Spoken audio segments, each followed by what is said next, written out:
ایک ایسا culture develop ہو جہاں پہ زیادہ سے زیادہ لوگ ریسرچ میں پارٹیسپیٹ کریں, زیادہ سے زیادہ انوویٹ کریں, ایسی ریسرچز کریں جو ایک طرف سے ہائی ٹیک ریسرچز بھی ہوں, دوسری طرف سے ایک کامن مین کی بینیفٹ کے لیے بھی ہوں.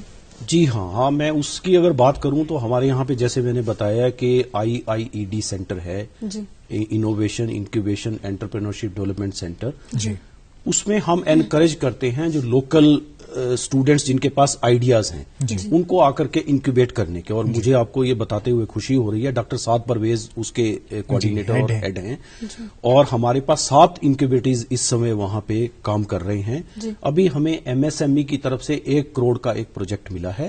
ہمارے 2 آئیڈیاز کو 15 لاکھ روپیہ گورنمنٹ نے سینکشن کیا ہے.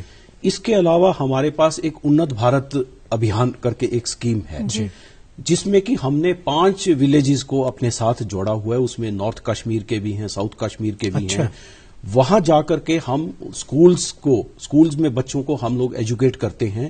وی tell them about the professional opportunities which are available not only in engineering بلکہ سائنسز میں یا دوسری طرف میں بھی. اور ہم لوگوں نے 10 کورسز انسپائر کے بھی اپنے یہاں پہ کیے ہوئے ہیں, جس میں کہ آپ کو پتا ہوگا کہ 11th اور 12th کے بچوں کو لا کر کے سائنس سے جوڑنے کی کوشش کی جا سکتی ہے. وہ DST کا, گورنمنٹ آف انڈیا DST کا ایک بہت ایمبیشیس ایک پروگرام ہے, تو ہم اس سے بھی جڑے ہیں. اس کے علاوہ ہم یہ کوشش کرتے ہیں, جیسا کہ آپ نے کہا کہ صرف ہائی اینڈ ریسرچ ہی ہمیں نہیں کرنی ہے. ہم لوگ ہمارے یہاں میٹیریل ڈیولپمنٹ, میٹیریل کریکٹرائزیشن کی بہت اچھی فیسلٹیز ہیں. ہم نے قریب 40 کروڑ روپیہ اس کے لیے لگا کر کے بہت اچھی ایکوپمنٹ ہم نے لایا ہے. اور ہم لوگ اسپیس میٹیریل سے ریلیٹڈ ریسرچ بھی کر رہے ہیں. اس سمے ہمارا ایک پروجیکٹ ٹونیشیا کے ساتھ چل رہا ہے, ایک پروجیکٹ ازبیکستان کے ساتھ چل رہا ہے, اور کل ہم ایک بات کر رہے تھے ایک اور رشین یونیورسٹیز کے ساتھ DST کا ایک جوائنٹ پروجیکٹ ہمارا ہوگا جس کے بارے میں ڈسکشنز چل رہی ہیں. اس میں ہم لوگ اسپیس میٹیریلز کے اوپر ہم لوگ یعنی ہائی اینڈ ریسرچ بھی ہو رہا ہے, اور ایسا ریسرچ بھی ہو رہا ہے جس میں کہ ہم لوگ کمیونٹی میں لوگوں کو اپنے ساتھ جوڑیں. ایکچولی دیکھیے, ہم جب بھی کوئی کام ایز ٹیکنیکل پرسنز, ہمارا فائدہ سوسائٹی کو ہونا چاہیے. ہمیں وہ کرنا ہے جس سے کہ ایک کامن مین کی زندگی بہتر ہو, اس کو اکانومیکل سولوشنز اس کو ملیں. اب یہ ہائی اینڈ گیجٹس تو اویلیبل ہیں but they are not affordable to anyone, یہ ہر ایک کی ریچ میں نہیں ہے. تو ہمیں ایک ایسے لو پیڈ سولوشنز ہم لوگوں کو بنانے ہیں, جیسے ہارٹی کلچر کی طرف میں اگر فروٹ سے ریلیٹڈ ہم لوگ بات کریں, فروٹ کی گریڈیشن کرنے کے لیے, فروٹ کی ایون اسپرے کرنے کے لیے, جو کہ لوگوں کو تھوڑا سا رسک سے بچائیں. لوگوں کو سوائل انویسٹیگیشن کرنی ہے یا ہمیں اور کام کرنے ہیں جس سے کہ کامن مین کو فائدہ ہو جائے. جیسے کشمیر میں ایک بہت بڑی سمسیا ہے, ہیٹنگ کی پرابلم ہے. اب ہیٹنگ سولوشنز جو ہیں وہ بڑے ہائی اینڈ سولوشنز بھی ہیں جس میں کہ بہت زیادہ الیکٹریسٹی کنزیوم ہوتی ہے.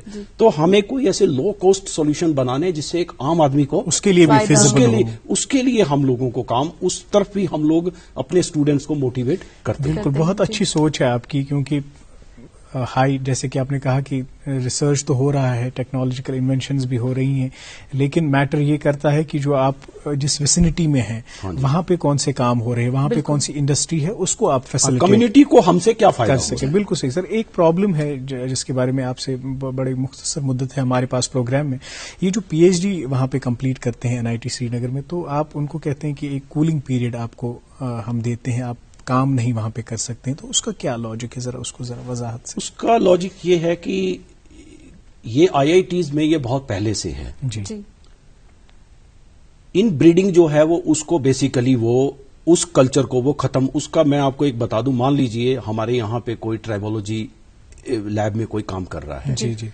اور ہم اگلے ہی سال اس کو لے لیتے. اس سے کیا ہوگا کہ ہم ایک ڈائریکشن میں کام کر رہے ہیں, وہ بھی اسی ڈائریکشن میں ریسرچ کو آگے لے کے جانا چاہے گا. ایک ڈائیورسٹی نہیں ہوگی, ملٹی ڈائمینشنل وہ نہیں آئے گا. تو ہم لوگ اس کے پیچھے یہ ریزن ہے کہ وہ 3 سال کہیں اور جا کر کے کام کرے, کسی اور ڈائریکشن میں کام کرے, تھوڑا سا اپنے آپ کو ایکسپینڈ کرے. اب جیسے میں اگر اپنی بات آپ کو بتاؤں تو میرا جو ایریا ہے وہ بیرنگ ٹرائبولوجی کا ہے, جیسا میں نے آپ کو بتایا. لیکن میں نے آپ مطلب آپ کو سن کے حیرانی ہوگی، بیرنگ ٹرائبولوجی میں صرف میرا ایک پی ایچ ڈی کا اسٹوڈنٹ ہے، لیکن 9 پی ایچ ڈیز میں نے میٹیریل ٹرائبولوجی کے اوپر لوگوں کو کروائی ہیں. تو میں نے بھی اپنے آپ کو ڈائیورسیفائی کیا ہے. بالکل سر، بہت بہت شکریہ. پروگرام گڑی ہے، اشارہ کر رہی ہے کہ پروگرام کو کنکلوڈ کرنے کا وقت ہوا چاہتا ہے. آپ کا بہت بہت شکریہ. Thank you for being in the show. دھنیہ واد. Thank you. ناظرین، آپ کا بھی بہت بہت شکریہ. آپ اس 1 گھنٹہ ہمارے ساتھ بنے رہے. SOPs گائیڈ لائنس کو فالو کیجیے، کیونکہ کیسز کافی زیادہ آ رہے ہیں، دن بدن بتدریج اضافہ ہو رہا ہے کیسز میں.